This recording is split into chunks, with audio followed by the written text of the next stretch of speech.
California.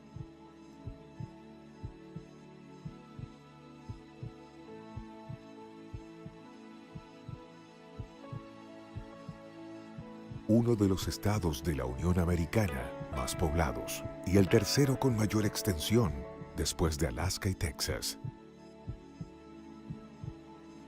Aproximadamente más del 35% de su población son hispanos que no saben del amor de Dios.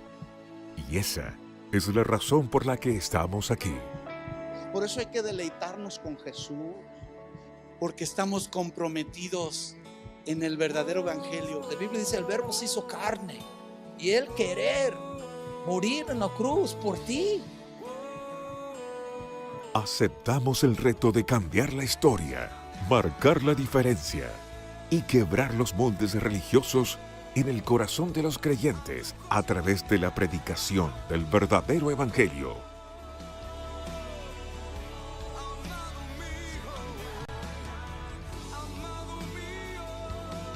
Basados en esta declaración en las Escrituras, estamos comprometidos con la verdad. Ahora, les invitamos a escuchar una palabra de enseñanza de parte de Dios para edificación de su vida y la de su familia. Llévame a la cruz.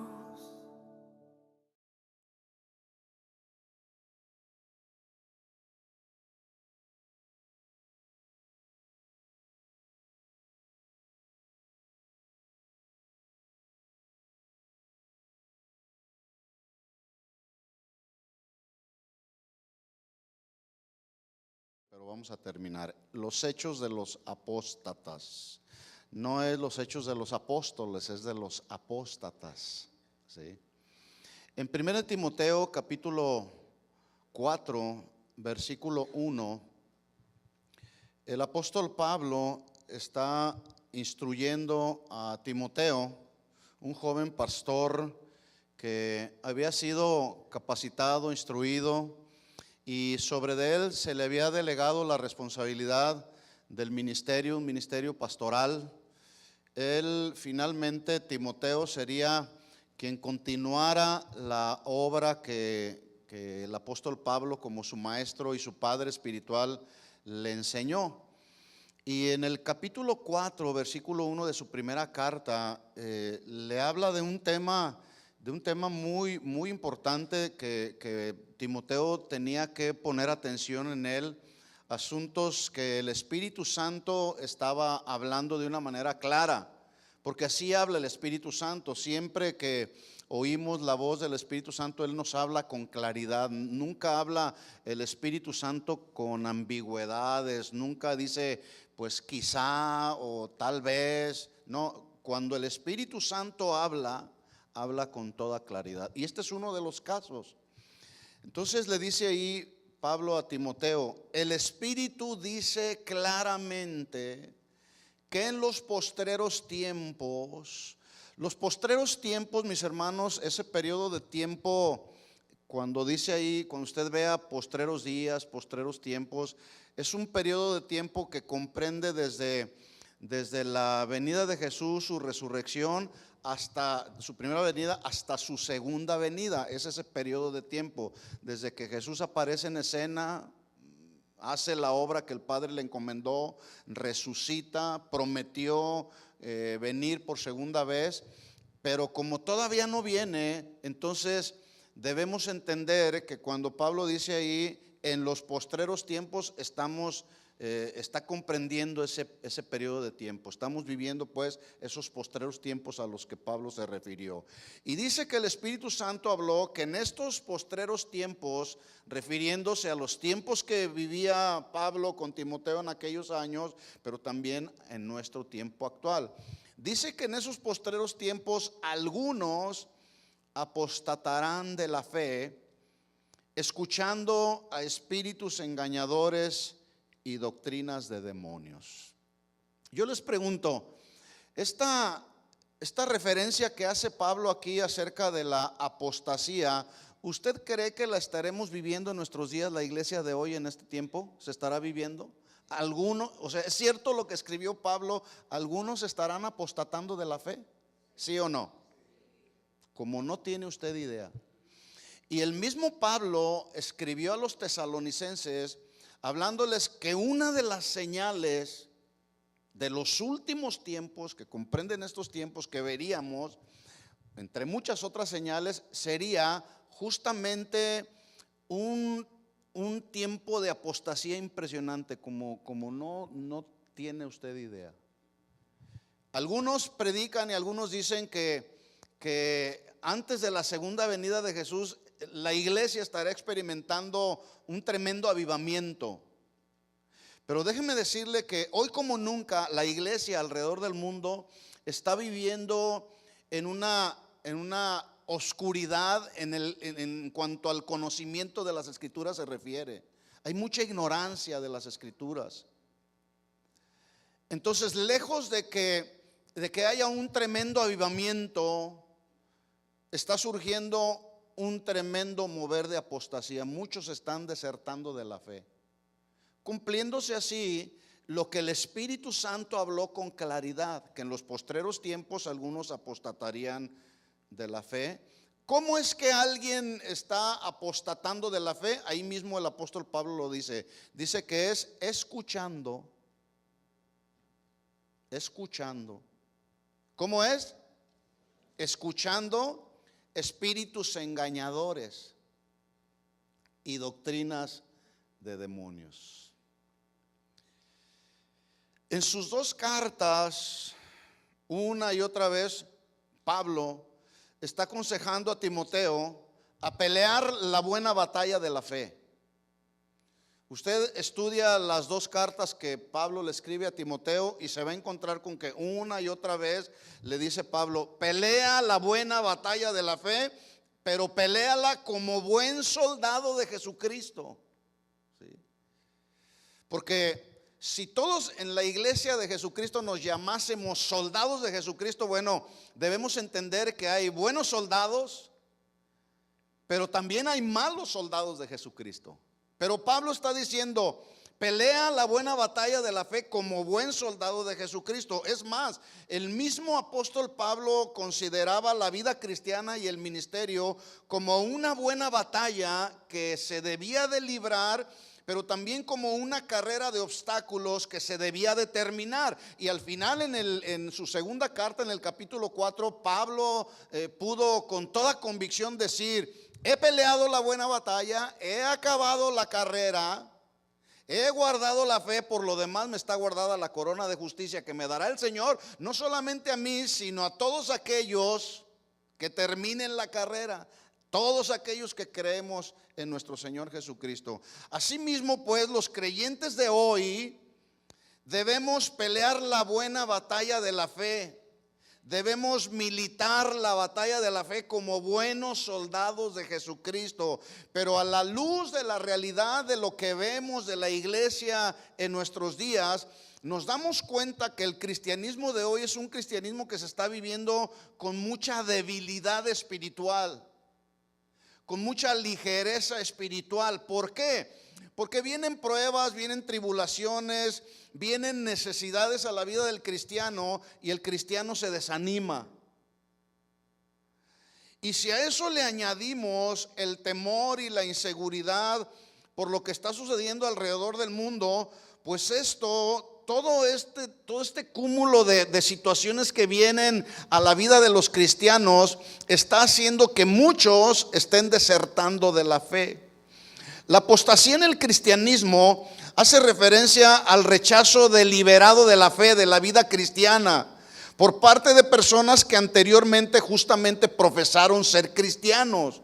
En otras palabras, apostasía tiene que ver con aquellos que algún día gustaron de las verdades de Dios, que alguna ocasión caminaron en los caminos del Señor, como usted y yo, que hoy estamos aquí alabando y adorando al Señor, siendo instruidos en la palabra del Señor. Pero algo pasó algún día, vino la prueba, vino la tribulación, vino el desánimo, la inseguridad, el temor, y decidieron deliberadamente desertar del camino del Señor. Eso es apostasía. Y muchos el día de hoy están apostatando de la fe. Cuando un soldado del ejército de cualquier país deserta de las filas armadas, se considera que ha entrado en un delito grave, en una alta traición contra el ejército, especialmente cuando se está pasando o atravesando por tiempos de guerra, a tal grado que ese soldado desertor debe de acudir a un consejo de guerra o a una corte marcial, donde será objeto de una sanción penal que en algunos casos puede llegar hasta la pena de muerte. Pena de muerte. Bueno, para muchos cristianos o soldados de Jesucristo que están desertando de las filas del Señor, la condenación o la pena es una pena de muerte, pero muerte espiritual. Y lamentablemente aquellos que mueren espiritualmente sin Cristo, en el momento en que les llegue su día final de rendir cuentas, pues déjeme decirle que su destino final no será en el reino de los cielos, será en el reino de las tinieblas. Allá irán al lago de fuego, ¿verdad? ¿Por qué? Porque deliberadamente, siendo parte de las filas del ejército del Señor, deliberadamente decidieron desertar del camino del Señor, incurriendo en una alta traición al evangelio. Espero no sea su caso. Ahora, este mensaje, mis hermanos, lleva como propósito advertirnos, no infundir temor. Porque es muy claro, mis hermanos, y muy determinante por todas las cosas que vemos a nuestro alrededor, que sin lugar a dudas estamos viviendo ya los tiempos finales. ¿Ya se había dado cuenta de eso, sí o no? Estamos viviendo los tiempos finales. En la Biblia encontramos muchos textos que hablan acerca de apostasía y otros muchos más que hablan acerca de cómo evitar caer en las garras de la apostasía. Pero una de esas maneras muy seguras y muy firmes de que un cristiano no caiga en las garras de la apostasía es estar apegados a Dios a través de la oración y la meditación de su palabra. Por eso hay que conocer la palabra, mis hermanos. Por eso es que hay que estar en comunión con el Señor día tras día. No solamente cuando venimos a la reunión, a la iglesia, los domingos. Todos los días. Jesús dijo que algunas de las señales de advertencia que veríamos antes de su segunda venida serían, entre otras, tribulaciones. ¿A quién le gustan las tribulaciones? Sin embargo, hoy muchos cristianos alrededor del mundo están pasando por tribulaciones. Algunos otros están pasando por persecuciones. Algunos otros han sido asesinados y algunos otros mueren por la causa de Cristo. Sin embargo, hoy hay ministros, escuche bien esto, mis hermanos, hay ministros que reprenden y oran en contra de la tribulación y en contra del sufrimiento de los cristianos. Yo pregunto, ¿le vienen pruebas, tribulaciones, sufrimiento al cristiano, sí o no? ¿Cuántos sufren?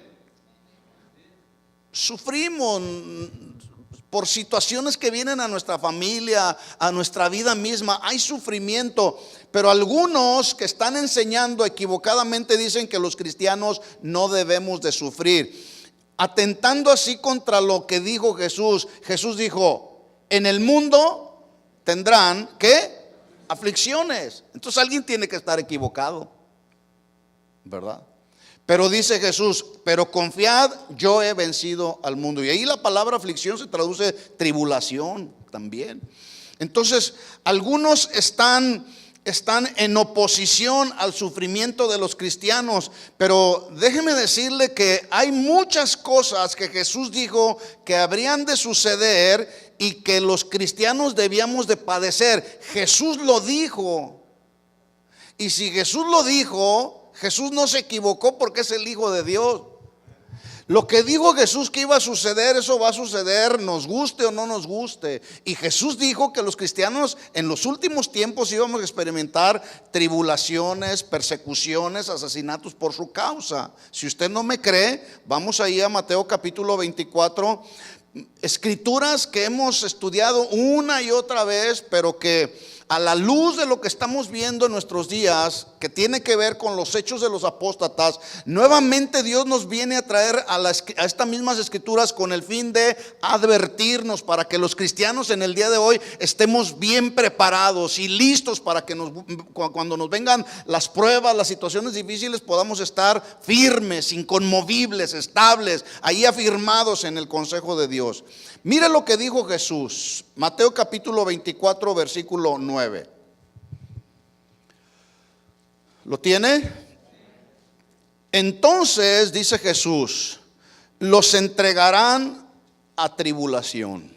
La palabra tribulación en su traducción significa cuando alguna persona experimenta momentos de presión.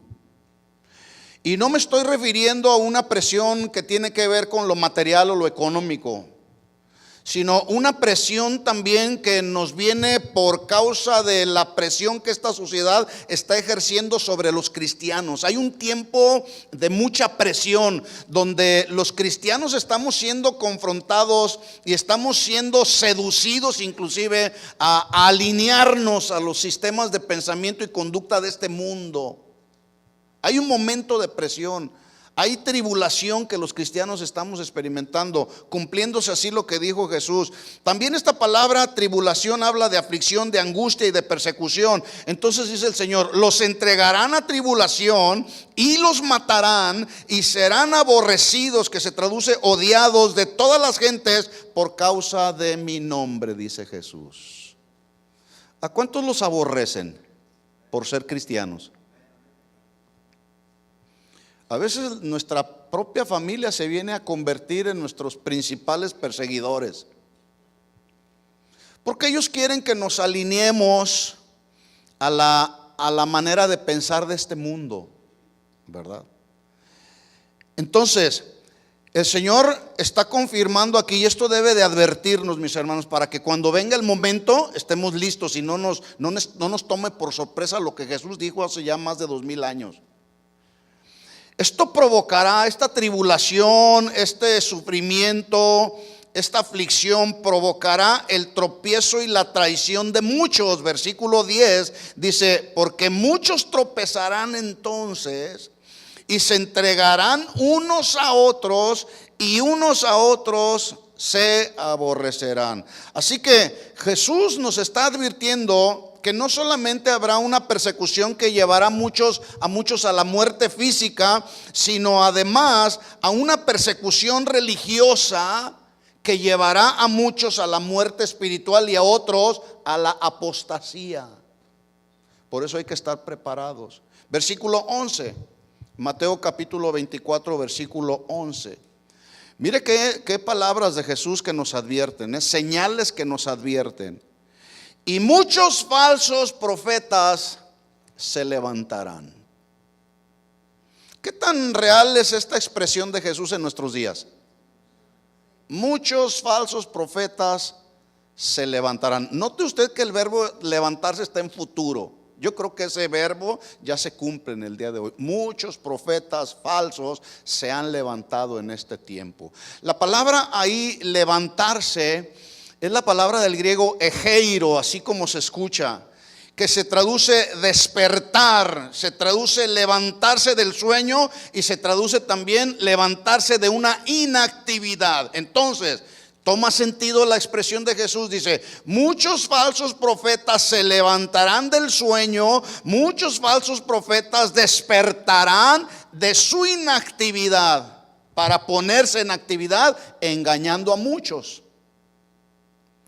Esto significa que esos falsos profetas y maestros harán uso, al levantarse, al despertarse, harán uso de un lenguaje muy bien apropiado, un lenguaje con un alto contenido de lisonja, ¿sí? Pero también un lenguaje muy seductor, que tenga que ver con una mezcla de verdad y mentira, para que en ese sentido los falsos maestros y los falsos profetas acepten las mentiras con el propósito de engañar a muchos. Cuídese de esos. Cuídese de esos. Constante y continuamente advertimos por lo menos a los miembros de esta congregación, a que se cuide de esos falsos profetas, porque el día de hoy hay mucho material que está circulando por todas las redes sociales, que están engañando a muchos, confundiendo a otros, y la gente ya no sabe hacia qué lado voltear. Porque luego la misma gente se pregunta, bueno, ¿y ahora a quién le creo? Este dice esto, este otro dice esto otro, y aquellos dicen aquellos. ¿Quién tiene la verdad? Solamente Jesús tiene la verdad, mis hermanos. Él es el camino, la verdad y la vida. Y nuestra vida debe de estar fundamentada y cimentada en la palabra de Dios. Es lo único que nos va a mantener seguros justamente en los tiempos en los que nos tocó vivir. Engañarán a muchos. Aquí la palabra engañar se traduce hacer vagar a las personas, extraviarlas, seducir a muchos con sus falsas doctrinas. Y eso está sucediendo como usted no tiene idea. Están seduciendo a la gente. Versículo 12: y por haberse multiplicado la maldad, el amor de muchos se enfriará. Ahora quiero hacer una aclaración aquí. Cuando dice Jesús ahí que el amor de muchos se enfriará, no se refiere a que el amor de los creyentes nacidos de nuevo se va a enfriar. No se está refiriendo a los creyentes nacidos de nuevo. Más bien se está refiriendo inclusive a personas incrédulas, algunos que son buenos simpatizantes del cristianismo, pero que no han nacido de nuevo. ¿Por qué? Porque una persona que tiene profundamente arraigado el amor de Dios, nada lo mueve. ¿Quién nos separará del amor de Dios? Peligro, espada, tribulación, hambre, persecución. Pablo dijo, nada ni nadie nos podrá separar del amor de Dios que es en Cristo Jesús. Nada nos puede separar si el amor de Dios en nosotros es genuino. Entonces el amor que se está enfriando se refiere a aquellos que están viendo lo que está sucediendo y dicen, no, yo mejor ni me convierto a los caminos del Señor porque me va a ir peor, dicen ellos. Versículo 13: mas el que persevere hasta el fin, este será salvo. La perseverancia de los creyentes tiene que ver con mantenernos justamente en los tiempos que estamos viviendo, mantenernos en la seguridad que la Biblia nos da, mantenernos en la confianza que la palabra de Dios nos da, mantener nuestra esperanza muy clara en nuestro corazón, mantener el dominio propio, considerando que las pruebas, las tribulaciones en medio de esas pruebas y tribulaciones es donde el poder de Dios se manifiesta. Así lo decía Pablo: me gloriaré en las pruebas, me gloriaré en la tribulación, porque sé que la gracia de Dios me va a sostener. Y es justamente en esa confianza en lo que dice Dios en su palabra es que los cristianos podemos perseverar en medio de los tiempos que nos tocó vivir. En 1 Timoteo capítulo 4, entonces Pablo le está diciendo, capítulo 4:1, le está diciendo lo que el Espíritu le mostró claramente respecto a la apostasía, la cual dice ahí que surgiría en un futuro como una señal de los últimos tiempos, pero que sin lugar a dudas, ya lo vimos, está en operación en nuestros días. Mire lo que dice el encabezado ahí antes de este versículo que ya leímos. Me llama la atención que dice ahí: predicción de la apostasía. Y lo está mostrando, como, vuelvo a repetir, como algo que sucederá en un futuro, pero esto ya está en operación. Es como un pronóstico, como una profecía. El Espíritu dice claramente que en los postreros tiempos algunos apostatarán de la fe, escuchando espíritus engañadores y doctrinas de demonios. Hay que estar listos, mis hermanos, porque este espíritu de apostasía está en operación ya. Hechos capítulo 20, versículo 28, Pablo le está hablando a los líderes de la iglesia en Éfeso y les dice lo siguiente. Estoy en Hechos capítulo 20, versículo 28. Dice Pablo, mire lo que vuelve a hablar Pablo. ¿La ganó con su sangre? No, dice ahí que el Señor la ganó por su propia sangre. Versículo 29, porque yo sé, dice Pablo, y hablaba con autoridad, que después de mi partida entrarán en medio de ustedes lobos rapaces que no perdonarán al rebaño. Versículo 30. Y de vosotros mismos se levantarán. Es la misma palabra que usó Jesús cuando dijo falsos profetas se levantarán, que se traduce se despertarán, se levantarán del sueño y se levantarán de la inactividad. Por eso aún dentro de la iglesia, dentro de cualquier congregación cristiana, hay que estar atentos, porque luego de repente hay unos que se levantan del sueño, que usted los ve ahí con una muy buena apariencia de piedad, saludando a todos los hermanos de la congregación y les dan un abrazo y les dicen palabras bonitas. Dice Pablo ahí, de vosotros mismos se levantarán, despertarán del sueño, despertarán de su inactividad. Dice, hombres que hablen cosas perversas para arrastrar tras sí a los discípulos. Cuando dice ahí hombres, se está refiriendo al género humano, porque también hay mujeres que se levantan y hablan cosas perversas, ¿sí? Y arrastran tras sí a los verdaderos discípulos de Jesús. Así que Pablo advierte a Timoteo en la segunda carta. Si vamos ahí, si me acompaña al capítulo 2 versículo 3, perdón, segunda carta capítulo 3 versículo 1. Segunda carta a Timoteo capítulo 3 versículo 1. Pablo está advirtiendo a Timoteo acerca del carácter que tendrían los hombres de los postreros tiempos peligrosos. Dice versículo 1, 2 de Timoteo 3:1. También debes saber esto, que en los postreros días vendrán tiempos peligrosos. ¿Por qué? Porque habrá hombres amadores de sí mismos, avaros, vanagloriosos, soberbios, blasfemos, desobedientes a los padres, ingratos, impíos, sin afecto natural, implacables, calumniadores, intemperantes, crueles, aborrecedores de lo bueno, traidores, impetuosos, infatuados, amadores de los deleites más que de Dios. Versículo 5, tendrán apariencia de piedad, pero negarán la eficacia de ella. A estos evítalos. En estos versículos Pablo está describiendo, yo conté 20 rasgos del carácter de los hombres de los postreros días, que hablan los rasgos y las características. Los hechos hablan de acciones, dijimos hace 2 semanas, y las acciones hablan del carácter, y el carácter habla de la personalidad, de la conducta, de la forma de pensar de una persona, valga la redundancia. Pero escuche esto, el carácter no es algo que se traiga ya intrínsecamente en nosotros desde el seno materno. El carácter se va formando, se va desarrollando de acuerdo al medio ambiente y a la cultura y al medio social en el que nos desenvolvemos. Estos elementos hacen que una persona vaya moldeando su carácter, vaya formando su carácter. Y como esta sociedad, la sociedad de hoy en la que nos tocó vivir, es una sociedad que está saturada de inmoralidad y de todo tipo de pecado, imagínense cómo está el carácter de la gente de allá, del mundo. Yo le aseguro que en este fin de semana tan largo, a partir del jueves, mucha gente fue a darle rienda suelta a los deseos de su carne. Se fueron muchos a Las Vegas a satisfacer los deseos de la carne, antes que ir y darle gracias al Señor por las bendiciones que el Señor nos ha dado a nuestra vida, ¿verdad? Porque así está el mundo. El mundo está saturado de todo tipo de pecados. Por eso es importante atender al consejo que Pablo dio a los romanos en el capítulo 2 versículo 2, cuando les dijo: no se conformen a este siglo. Y ahí siglo significa época.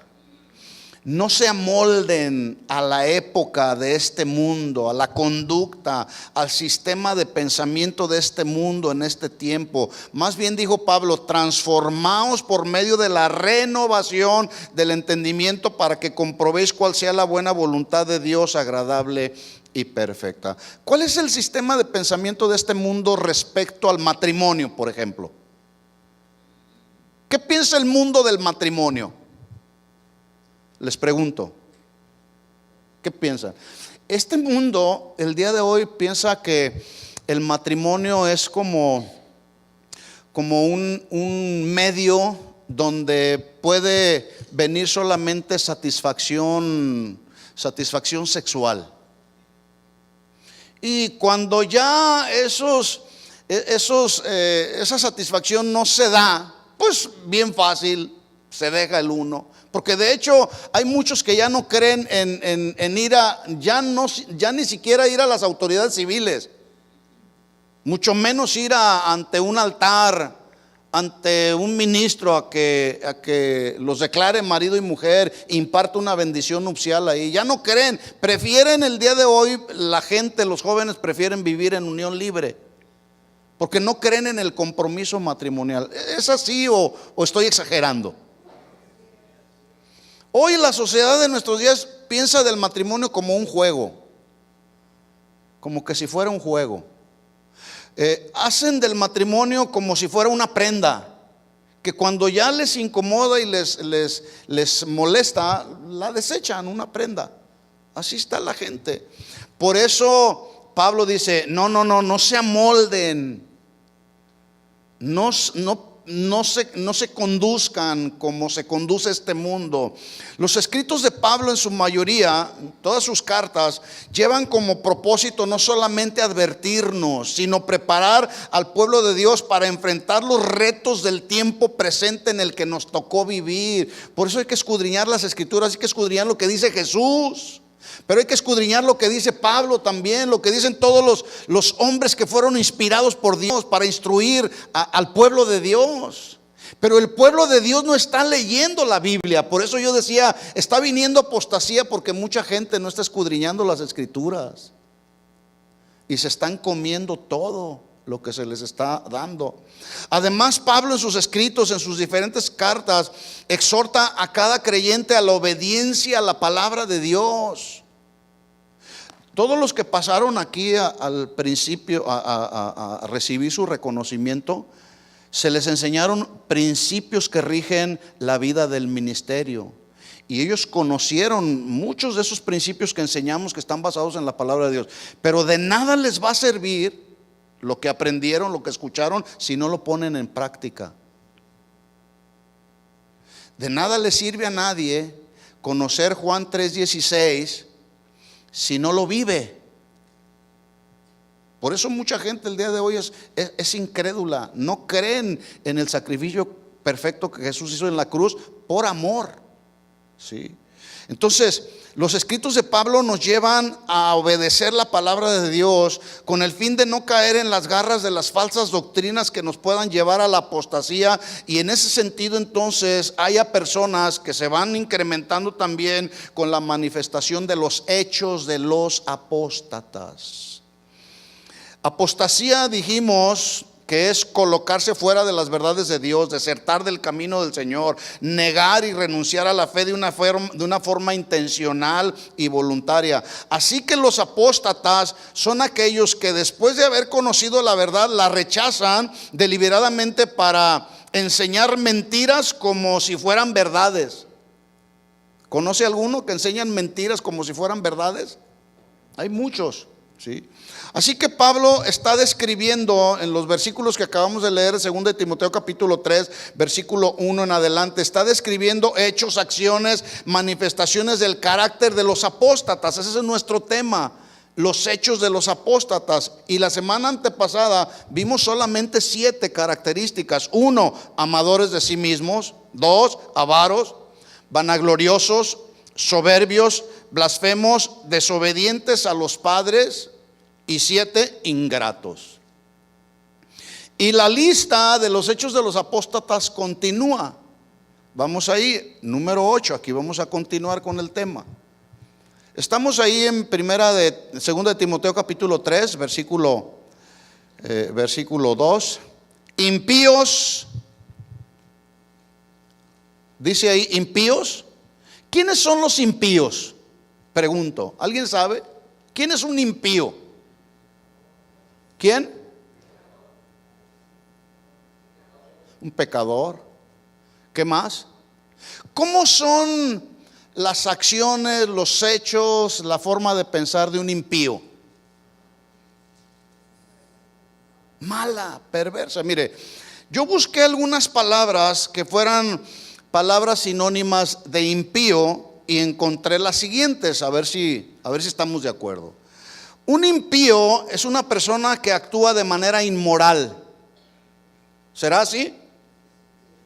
Malvada, perversa, blasfemo, impuro, impureza moral, impureza sexual.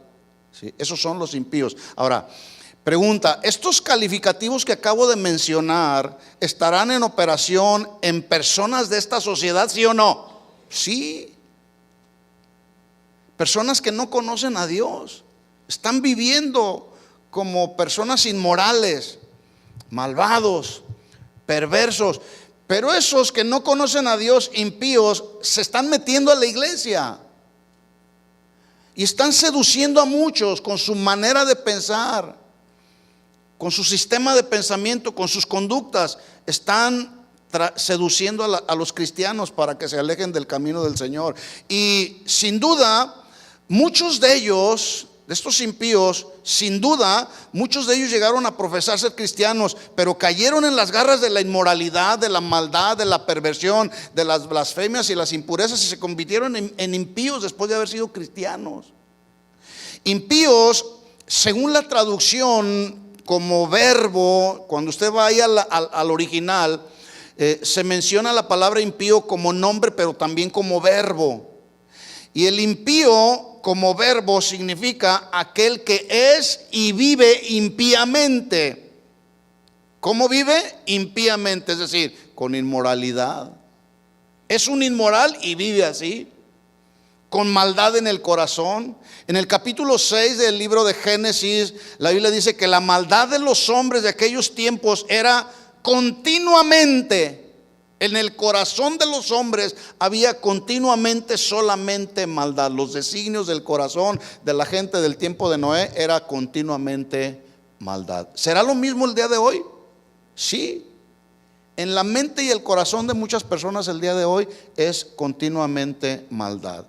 La Biblia dice acerca de la destrucción de las ciudades de Sodoma y Gomorra, que estas dos ciudades quedaron como ejemplo para todos aquellos que quisieran vivir, ser y vivir impíamente o manifestar los hechos o actos impíos. Ahí quedaron como ejemplo.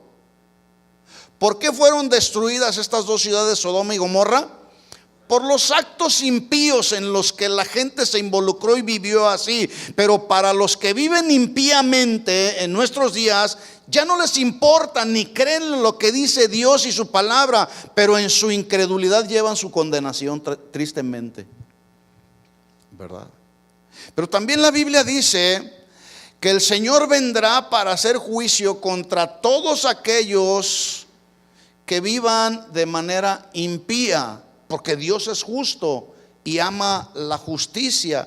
Así que una persona impía es aquella que está actuando deliberadamente con rebeldía, con irreverencia hacia Dios. Ya no respeta ni a la esposa ni a los hijos, no respeta al prójimo. Y sus acciones, sus pensamientos son acciones y pensamientos malvados, irreverentes, que se rebelan contra Dios y contra su palabra. Pero también se rebelan, son personas que se rebelan contra la autoridad o las autoridades que Dios ha puesto en la sociedad, pero también las autoridades que Dios ha puesto en la iglesia. Esos son los impíos. Y dice la Biblia que en los postreros días, Pablo lo está diciendo a Timoteo, debes de saber esto, que habrá muchos hombres que vivirán y serán impíos, practicando los hechos de los apóstatas. Segunda de Timoteo capítulo 3 versículo 3. Otro de los hechos de los apóstatas, otra característica. Dice ahí en el capítulo 3 versículo 3 que habrá hombres sin afecto natural. ¿Qué significa o de qué habla cuando Pablo dice hombres sin afecto natural? ¿Qué es el afecto, para empezar? ¿Qué es el afecto? Bueno, yo siento afecto por mi esposa, aprecio, cariño, amor. Siento afecto por los hermanos en la congregación, siento mucho afecto por la gente que tengo cercana a mí. Eso es el afecto. Pero aquí Pablo está diciendo que estos hombres manifestarán que no tendrán afecto natural. Y de una u otra manera todos manifestamos nuestro afecto de una manera natural, ¿verdad que sí? Pero aquí dice Pablo que habrá hombres sin afecto natural. ¿A qué cree usted que se estará refiriendo? ¿Perdón? Sin amor, exactamente. En otras palabras, una persona sin afecto natural es aquella persona, o habla de aquella persona con un corazón endurecido. Y debido a eso reducen la vida natural al nivel de las pasiones vergonzosas. O sea, buscan solamente y se apasionan solamente por satisfacerse a sí mismos, porque no tienen afecto por los demás, porque el corazón está endurecido. ¿Conoce alguna persona así?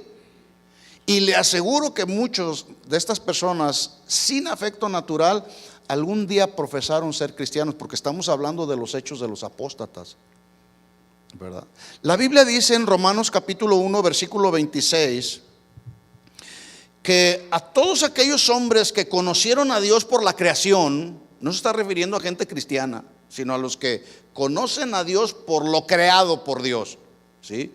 Todos ellos rehusaron confiar en el Señor, y por esas razones en el versículo 26 dice: por eso Dios los entregó a pasiones vergonzosas. Pasiones vergonzosas, que significa pasión. Es como, ¿cuántos están apasionados por Cristo? Profundamente apasionados por Cristo. Y nuestra pasión por Cristo, el estar apasionados por Cristo, nos mueve a predicarle a la gente de lo que estamos apasionados. ¿Cuántos están apasionados por Cristo y por su palabra? Bueno, aquí dice que entrarán en pasiones vergonzosas. No es una pasión por Cristo, sino es una pasión vehemente por satisfacer los deseos de esta carne. Y muchas de esas pasiones son pasiones vergonzosas, porque mire lo que dice a continuación Romanos 1:26.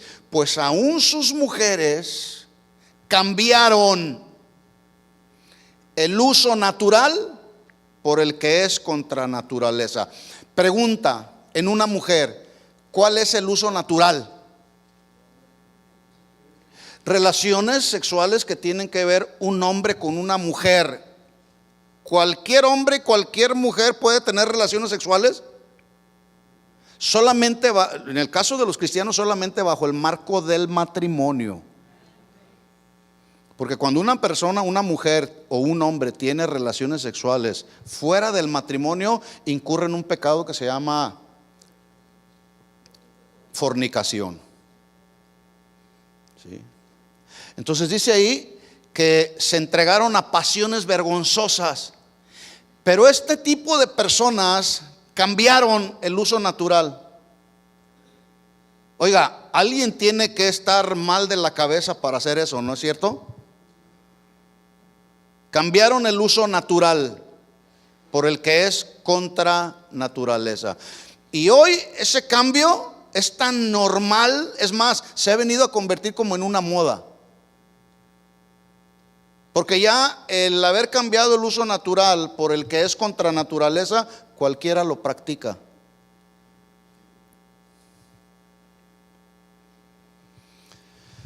Versículo 27. Así está el mundo, mis hermanos. ¿Ya se había dado cuenta? Así está el mundo en el que nos tocó vivir. ¿Qué vamos a hacer? ¿Qué vamos a hacer, hermanos? Bueno, lo que tenemos que hacer es lo que la Biblia nos enseña: mantenernos firmes, peleando la buena batalla de la fe como buenos soldados de Jesucristo y clamando a Dios por su misericordia. Que Dios tenga misericordia de este mundo, mis hermanos. Versículo 27. Y de igual modo, también los hombres, dejando el uso natural de la mujer, se encendieron en su lascivia unos con otros, La palabra lascivia ahí, una de sus traducciones es la excitación de la mente que lleva a una persona a cometer hechos vergonzosos, inmorales. Y dice aquí que estos se encendieron, como cuando usted enciende un gran fuego, se encendieron en su lascivia, en la excitación torcida de su mente que los llevó a cometer hechos o actos vergonzosos. Dice ahí la segunda parte, cometiendo hechos vergonzosos, hombres con hombres. Y eso también el día de hoy es tan común. Por eso los padres, mis hermanos, necesitamos cuidar a nuestros hijos.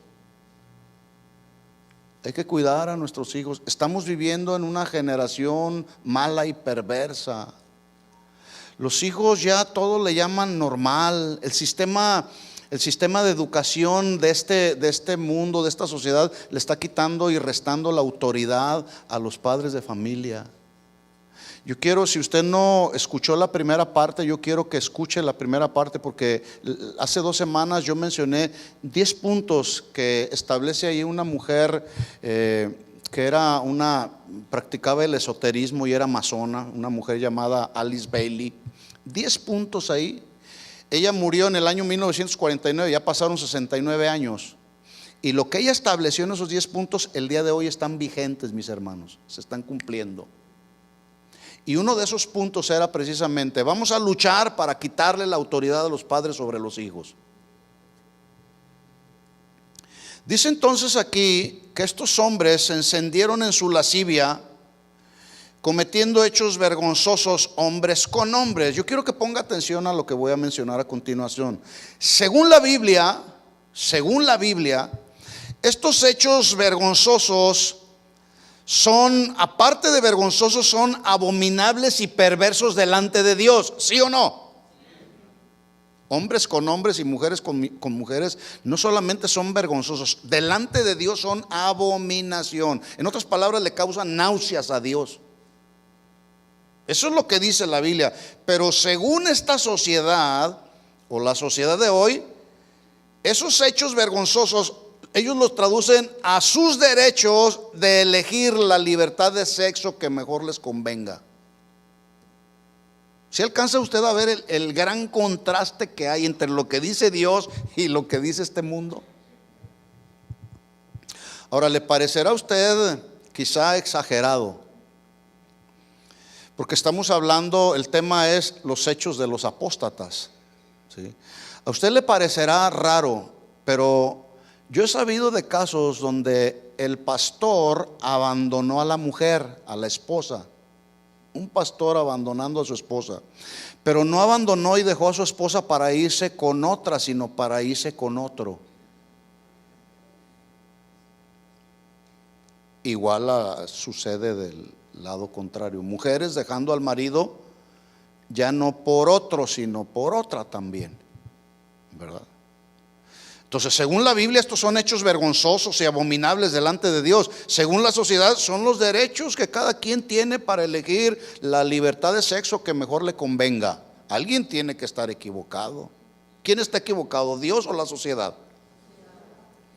Dice entonces ahí que cometiendo hechos vergonzosos, hombres con hombres, escuchen lo que dice a continuación, reciben en sí mismo la retribución, es decir, la recompensa justa debido a su extravío. En otras palabras, incurres en un pecado, pues no se te va a felicitar. ¿Cuántos saben que el pecado siempre trae consecuencias? La paga del pecado es muerte. Muerte espiritual y muerte física, ¿verdad? Entonces, dice ahí que ellos recibieron en sí mismos la retribución, que se traduce la recompensa justa, el pago justo debido a su extravío. ¿A quién me estoy refiriendo? A las mujeres que cambiaron el uso natural por el que es contra naturaleza, y de igual modo lo que hicieron los hombres. ¿Sabía usted que las personas infectadas con la enfermedad del SIDA hasta hoy, una enfermedad incurable, han recibido la retribución justa y debida a su extravío? ¿Sí lo sabía? Porque algunos le echan la culpa a Dios.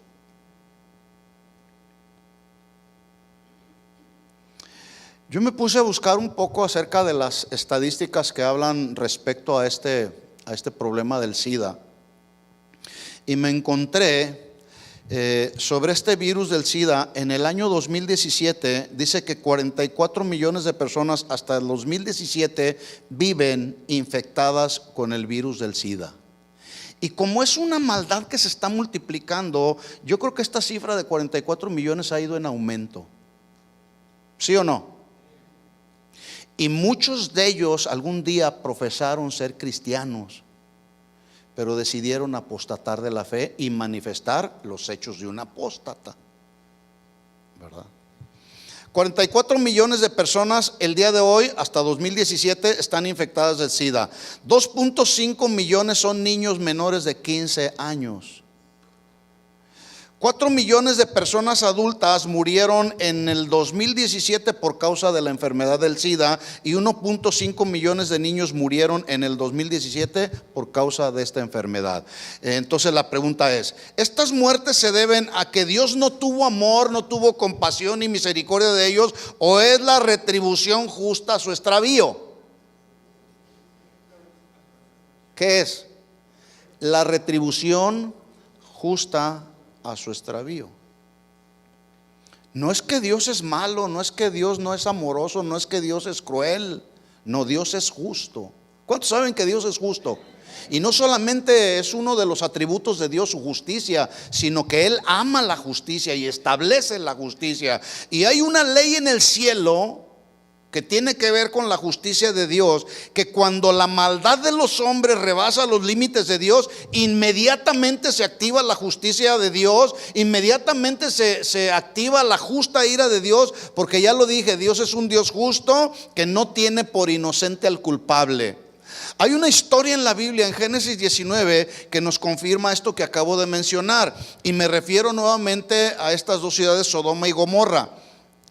La destrucción de Sodoma y Gomorra no se debió a la falta de amor, de compasión, de misericordia de Dios, porque aún a pesar de la intercesión de Abraham, ¿se acuerda en el capítulo 18 de Génesis que Abraham habló con Dios y le dijo: Señor, si hubiera 50 justos, ¿destruirías a esos justos junto con los injustos? Y el Señor le respondió y le dijo: mira, si encontramos 50, los perdono a todos. Bueno, dice ahí que la oración se redujo hasta 10 justos. El Señor no encontró a 10 justos. Por eso Dios determinó aplicar su ley. Ahora, no fue porque Dios no fuera compasivo y misericordioso y porque no amara a estas ciudades. Más bien se debió a que sus habitantes rebasaron los límites de la misericordia de Dios. Y cuando llegaron los dos ángeles del Señor con Lot, mire usted lo que hicieron estos habitantes de Sodoma y Gomorra. Vamos a Génesis 19:4, rápido. Estamos hablando que una de las características de los apóstatas, de los hechos de los apóstatas, es sin afecto natural. Mire hasta dónde nos ha llevado este punto. Sin afecto, impíos sin afecto natural, a vivir como les da su gana. Génesis capítulo 19, versículo 4. Pero antes que se acostasen, bueno, versículos anteriores usted se da cuenta, llegan ahí los dos ángeles del Señor y Lot les dice: quédense a reposar en mi casa, yo los voy a atender. Ellos no quisieron, al final de cuentas se quedaron con Lot. Dice: pero antes que se acostasen, rodearon la casa los hombres de la ciudad, los varones de Sodoma, todo el pueblo junto, desde el más joven hasta el más viejo. En otras palabras, jóvenes y viejos caminando en conductas que son abominables delante del Señor. Sí, versículo 5. Y llamaron a Lot y le dijeron: ¿dónde están los varones que vinieron a ti esta noche? Sácalos para que los conozcamos. Hasta ahí se oye bien. Esta expresión, sácalos para que los conozcamos, es un eufemismo que se traduce ya literalmente: sácalos para que tengamos relaciones sexuales con ellos. ¿Quiénes? jóvenes y adultos, porque estaba todo el pueblo ahí, hechos abominables. Entonces, Dios destruyó las ciudades de Sodoma y Gomorra porque Dios es cruel, Dios es malo, Dios es perverso, porque no tiene amor, no tiene compasión. No, porque el pueblo, la nación, esas dos ciudades rebasaron los límites de Dios. Esta nación, mis hermanos, este mundo está a punto de rebasar los límites de la misericordia de Dios. Y si Dios no ha aplicado su justa ira en este tiempo, es porque hay un remanente. Hay un remanente. Un grupo un grupo pequeño de personas consagrados a Dios, fielmente a Dios, comprometidos con Dios, que le están diciendo al Señor: espérate, Señor, tantito, todavía no termines, no vengas con tu ira. En el mundo entero hay un remanente. Sigamos orando por este país, por esta nación, por este mundo, por las naciones de este mundo. Entonces dice, entonces Lot, estoy en el versículo 6, capítulo 19, versículo 6. Entonces Lot salió a ellos a la puerta y cerró la puerta tras sí y les dijo: les ruego, hermanos. Ya hasta sus hermanos los consideraba. Así pasa. Hay cristianos que son más amigos de los mundanos que de los cristianos. Entonces Lot les dijo: les ruego, hermanos, que no hagáis tal maldad. ¿Por qué le dijo tal maldad? ¿Qué no dice ahí la Biblia? Sácalos para que los conozcamos. No querían ellos que Lot se los... Mira, estos son fulanos, no, presentarlos. No se trata de esa presentación, ya lo dije. Sácalos para que tengamos relaciones sexuales con ellos. Y Lot entendió. Y les dice: no hagan tal maldad. Versículo 8. Mire lo que dice. Yo quiero que ponga atención dónde estaba la mente de Lot ya a este punto. He aquí, ahora tengo 2 hijas que no han conocido varón. Eran vírgenes. Las sacaré fuera y hagan de ellas como bien las parezca. Solamente que estos varones no les hagáis nada, porque vinieron a la sombra de mi tejado. Oiga, si usted tuviera, o si usted tiene 2 hijas doncellas, jovencitas adolescentes, ¿las sentaría a hombres malos y perversos para que las violaran?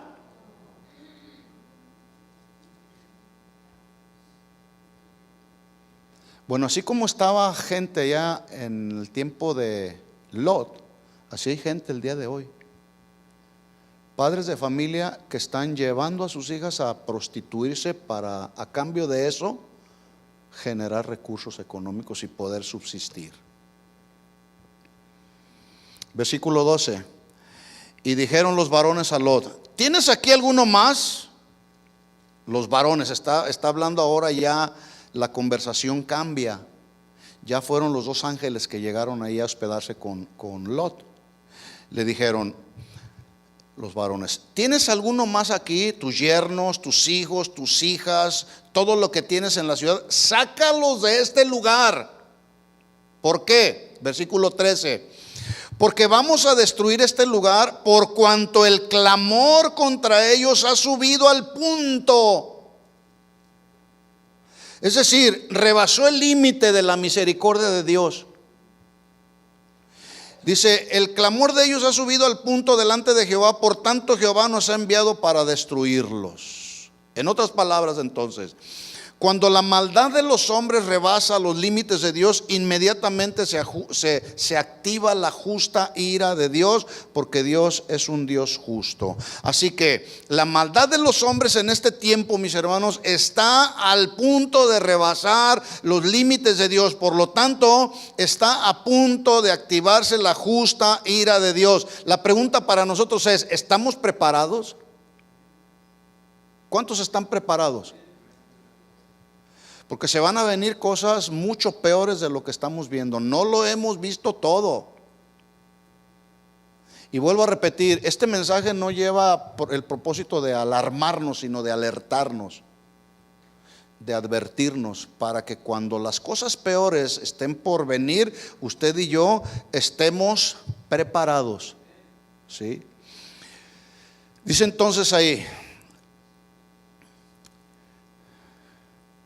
En 1 Timoteo capítulo 1, nomás lo voy a leer rápido, 1 Timoteo 1:9. Está hablando ahí la Biblia de los parricidas y matricidas. Acuérdese, estamos hablando que una de las características de los hechos de los apóstatas es sin afecto natural.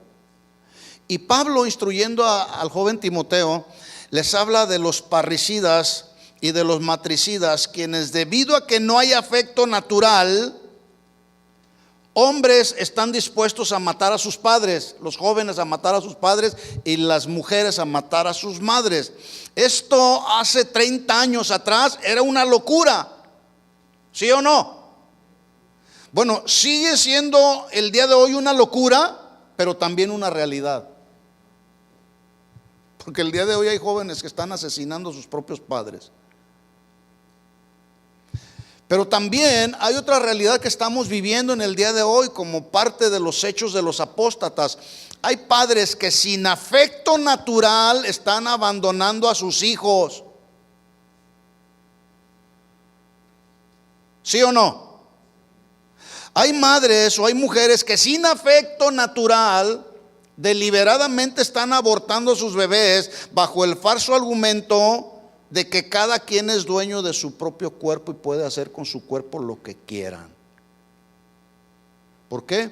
Porque ya no hay afecto natural. ¿Sí? El mundo en el que nos tocó vivir, mis hermanos, es un mundo que yo lo he dicho en otras ocasiones, está así como de cabeza. La forma de pensar de la gente de este mundo está torcida completamente. ¿Sí? Donde si usted quiere, está aquí una familia que si usted quiere enderezar a sus hijos y sembrar en sus hijos, ese es el deseo de nosotros como padres cristianos, sembrarles a nuestros hijos los buenos principios. ¿Sí? Si usted le comparte a la gente de este mundo y le dice, es que lo que tú le estás enseñando en la escuela, en algún centro de atención juvenil a mis hijos, no está alineado con lo que dice la Biblia, dicen ellos, la Biblia, oye, no seas anticuado, ¿qué no sabes en el tiempo en el que nos tocó vivir? Eso de la Biblia es solamente para los ignorantes. Y luego llaman a la gente, a los padres de familia, llaman a ubicarnos en la realidad en la que estamos viviendo. Este mundo está de cabeza, mis hermanos. Estos principios, los principios que rigen la vida de la familia, la gente del día de hoy, de este tiempo, no los cree. No creen. Cuando la Biblia dice que ni los afeminados ni los que se echan con varones tendrán parte en el reino de los cielos, no lo creen. Ellos dicen, tengo derecho de vivir como me dé mi gana. ¿Qué destino les espera a todas esas personas? Un destino eterno sin Cristo en el lago de fuego. Hermanos, el llamado es, no he terminado, pero vamos a seguir adelante la próxima semana, ¿verdad? El llamado, por lo tanto, en tanto viene Jesús, es a orar, mis hermanos, a clamar a Dios que Dios tenga misericordia de este mundo, de la gente que todavía no conoce al Señor. ¿Cuántos de los que están aquí tienen familia que no conoce al Señor? ¿Y cómo viven? Yo tengo familia que no conoce al Señor, y a pesar de que tengo casi 35 años que camino con el Señor y tratando de darles el mejor testimonio y compartiéndoles, no quieren nada con Dios. No quieren nada con Dios. Pero ellos no pueden impedir que nosotros levantemos nuestra oración y nuestro clamor a Dios por misericordia. Y vamos a hacerlo, vamos a cerrar este tiempo orando a Dios por nuestros familiares que no le conocen. Que en medio de la situación y la condición en la que están viviendo, que Dios pueda darles la oportunidad de volver sus ojos a Dios. Póngase de pie y vamos a tomar unos minutos para cerrar en este día esta enseñanza, orando por todos aquellos hombres que están viviendo impíamente, que se vuelvan a los caminos del Señor. Por todos aquellos hombres y mujeres en los que no hay afecto natural, que ese corazón endurecido se ha quebrantado, como quizá algún día nosotros vivíamos con ese corazón endurecido y el Señor cambió ese corazón duro, de piedra, y puso en nosotros un corazón de carne sensible a Él. ¿Quiere orar? Vamos a orar, vamos a pedir que el Señor tenga misericordia. Señor, en el nombre de Jesús estamos aquí orando. Sabemos en el tiempo que nos tocó vivir, Señor, tiempos peligrosos, tiempos salvajes, tiempos perversos, tiempos donde se levantarán hombres implacables, hombres ingratos, blasfemos, desobedientes a los padres, hombres intemperantes, hombres sin afecto natural, Señor. Ya sabemos lo que está sucediendo a nuestro alrededor, Señor. No nos va a tomar por sorpresa todo lo que está por venir, Señor, pero queremos mantenernos siempre en tu palabra, bien cimentados y fundamentados en tu palabra. Pero también, Señor, queremos clamar a ti por nuestra familia que no te conoce. Levanta tu voz y dile al Señor: Señor, te ruego por mi hermano en la carne, te ruego por mi papá, por mi mamá. Ve la condición en la que se encuentra tu familiar que no conoce al Señor, y clama con todo tu corazón y dile: Señor, en el nombre de Jesús, clamamos a ti por misericordia.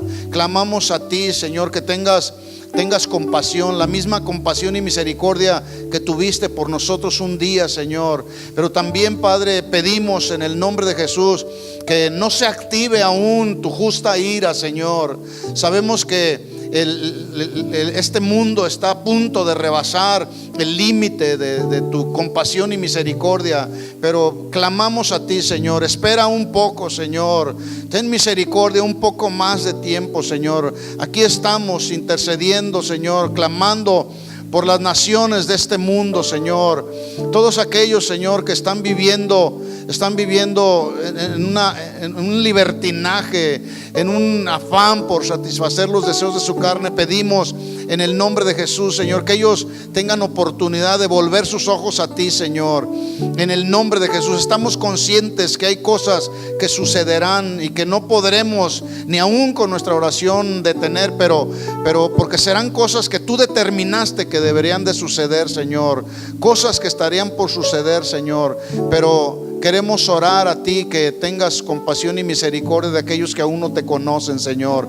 En el nombre de Jesús queremos ser efectivos, Señor, como hijos tuyos, a los cuales nos dejaste la responsabilidad de ser la luz de este mundo y la sal de la tierra, Señor. En el nombre de Jesús, que podamos apasionarnos, Señor, y por causa de esa pasión que sentimos por estar en tus caminos, podamos proclamarte a ti, Señor, como aquel que veniste un día, Señor, hace ya más de 2000 años, a morir en una cruz para la salvación de la humanidad. Señor, llévanos a ese punto de proclamar incansablemente las buenas nuevas de salvación para los que no te conocen. A donde quiera que nos lleves, Señor, ahí en nuestro trabajo, ahí en el supermercado, ahí en las tiendas donde andamos, donde nos desarrollamos, Señor, ponnos personas frente a nosotros para que podamos compartirles buenas nuevas de salvación, Señor.